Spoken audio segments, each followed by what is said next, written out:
So again, we are Bobby and Paul. Welcome. We've had some interesting conversations lately, Paul. We've had some good interactions with people.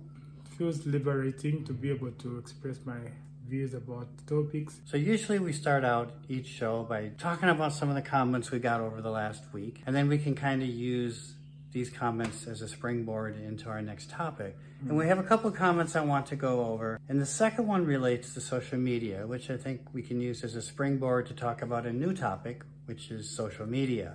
Yeah. But before we get to that one, there's a comment that I want to read that's related to all the things we've been talking about related to wokeness. So this person wrote, "Your videos seem so obvious to me. They are topics that have become warped and completely fabricated based on group agendas. It would be nice to discuss or share why we feel this is happening and what may have caused it. Yeah, it's important to discuss what it is and what caused it, but what about the whys?" So I think what this person is talking about is we've talked a lot about what wokeness is. And wokeness is just simply to be aware of issues of social injustice, colonialism, slavery, segregation. All of these things have happened in the past that has led to certain groups being oppressed. So we acknowledge that these things exist. But in the course of trying to address these, what you end up having is this woke culture that's arisen and has created these narratives that are actually harmful and that are actually a malpractice of what wokeness is intended to be. And that's what we've been talking about for the last 2 to 3 weeks. For example, the idea of women suddenly losing their spaces that were made for women because biological males want to come in and take those spaces. And in areas like sports, they're excelling in those areas. And there are even cases of trans women winning Women of the Year awards, things like that. So we've seen, what wokeness is, how it's gone wrong, but why do we think that it's gone wrong? Like, how did we get here? I think we've got to this place where wokeness has lost its track, or it has digressed so much from what wokeness should have been, in a sense that subscribing to wokeness would mean that you have to subscribe to all the different facets of wokeness, and that's where the problem comes. I might believe in one facet of wokeness, let's say about racism, and I'm strong about it and I believe in it and I have my reasons. But then the woke culture is that once you're in it, then you have to take in whatever you might not consider helpful.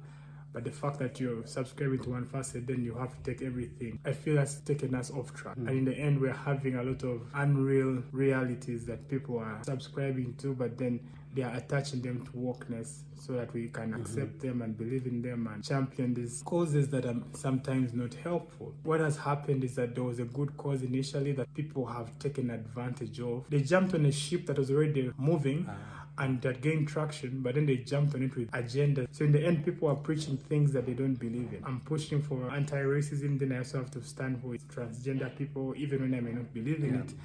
Because if you don't, they'll cancel you. You'll be a victim of cancel culture. In the U.S. news right now, there's a woman, 90-year-old woman, who was a volunteer for one of these multiple sclerosis organizations. And everybody in this organization was asked to put pronouns in their bio. And this woman, she's 90 years old. This is new to her. She's never heard anything like this before. So she's confused. So she goes to somebody and she asks, "What is this pronoun thing?" All they did was told her, "Well, we want you to put pronouns in so that we're more inclusive." And she responded by saying, "We never exclude anybody. We've never excluded anybody in history." So she didn't understand. It didn't make sense to her. So what they did is they fired her from her volunteer job on the basis that she wasn't inclusive enough. It wasn't even that she refused to do it. It's that she was just asking questions. She didn't understand. This was confusing. Well, how can this make us more inclusive when we're already inclusive? We don't discriminate against anybody. We help everybody. And so she honestly and truly didn't understand. But the fact that she raised that question, this woman had worked with them for 60 years as a volunteer. And now suddenly they just said, she's not going to work with us anymore.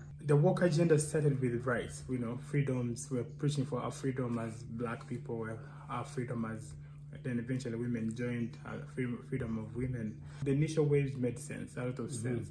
But along the way, the woke campaigns have gained a lot of traction that now they're taking away freedom of people who don't believe in what they believe. I write poems, so I have a poem about, it's called Today is Yesterday. What it actually says is that today is yesterday, but dressed in different apparel.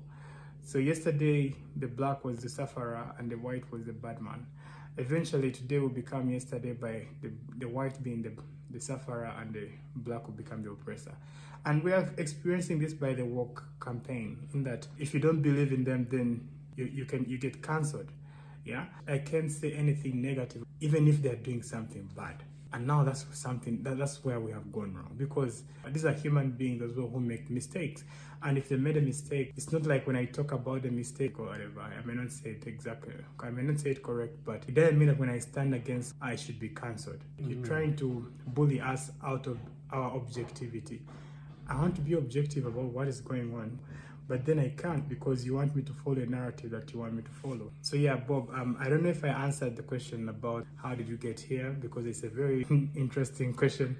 So yeah, so why, I mean, I have my thoughts. I've seen how philosophies have changed over the years. Postmodernism was kind of the prevailing kind of dominant thought, where you kind of construct your own perceptions and perspectives about reality. But as time went on, everything seemed to move from a postmodern kind of approach to looking at things to what I would call a post-truth way of looking at things. It's almost as if truth itself is subjective, and truth itself can be created. And you kind of hear this working out in some of the expressions that people say. For example, live your truth. Hey, you're living your truth, fantastic. It's almost as if they're thinking that you can create your own truth.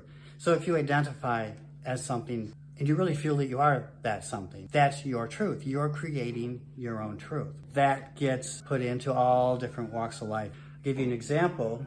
There was a time about, I want to say, end of 2022. I had seen a counselor for some various personal issues I was going through at the time. After about 3 sessions, we had actually come to some sort of resolution or to some sort of answer, and we didn't really feel like we needed any further sessions. And then I remember one of the last things she said to me is, well, you're out there now living your truth. Good thing that you found your truth. And I'm just like, it kind of took me back a little bit, and I'm like, my truth? And it was kind of the first time I'd ever really heard the phrase, my truth, and now I hear it all the time. Why do biological males who identify as women believe that they actually are women? Because they've been exposed to this philosophy that they can create their own truth, that what they perceive about themselves is the truth, because they're creating their truth. It's an offshoot of postmodernism. What you perceive to be reality is reality. So if I perceive myself as the president of the United States, will they give me a convoy? No. So this is the thing, how it's kind of... So where is the limit? Because I think that they would say that you don't really believe that you're the president of the United States. No, I do. What if I do? But there may be delusional people who do believe. So they'll probably take me to a mental institution. Probably take you to a mental institution, yeah. Thinking that you're something doesn't make you something. Doesn't make you that something. But again, you can't get them to acknowledge that because they won't dialogue with you. I mean, the moment that you challenge them with this, they don't want to talk about it. They shut you down.